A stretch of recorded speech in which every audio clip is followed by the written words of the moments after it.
اهلا بيك يا سفاح، اهلا بيك، اهلا. يا دين امي، ايه ده؟ شايفين يا جدعان؟ الله اكبر، لا اله الا الله.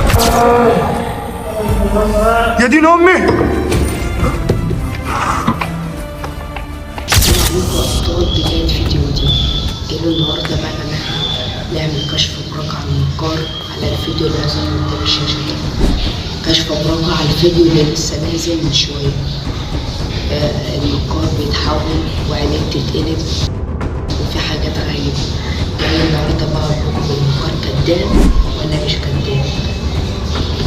فالعبد لله أقول لكم دلوقتي نجيب أول لقطة لما قلب عينه. هيقفلوا الفيديو يفتحوه تاني. لاحظوا قفلوه فتحوه تاني.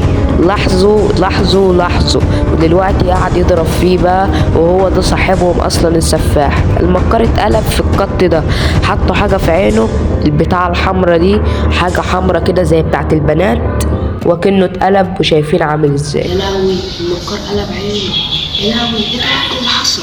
اللي حصل ده يا جدعان بيعملوا قط في الفيديو، بيقفلوا الفيديو ويفتحوا الفيديو تاني. يعني بيقفلوه في الكاميرا ويفتحوه تاني، ويحطوا حاجات في عينهم زي البنات بحاجات حمراء، كأن المكار قلب عينه.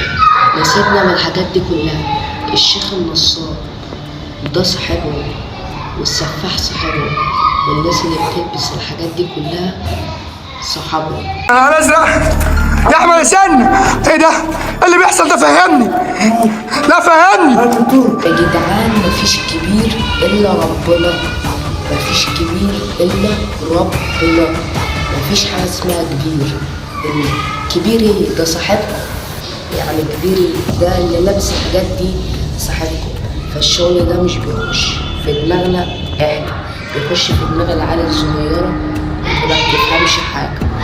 فاحنا لاحظوا في نار اتحدفت، واللي حدفها احمد سنة هو اللي حدفها من غير حد ما يبص، وعمال يعمل لك يبص كده وهو اللي حدفها اصلا. والضرب ده هما بيستحملوه، والكبير والسفاح دول صحابهم ولابسين لبس. في حد رمى نار، وكمان رمى النار جوانب، ولع في جوانب ورماه. اللي كان ورا الكاميرا اكبر ده، واحد ورا كان رمى النار، هو سني. فالكدب ده يا جدعان موت يعني.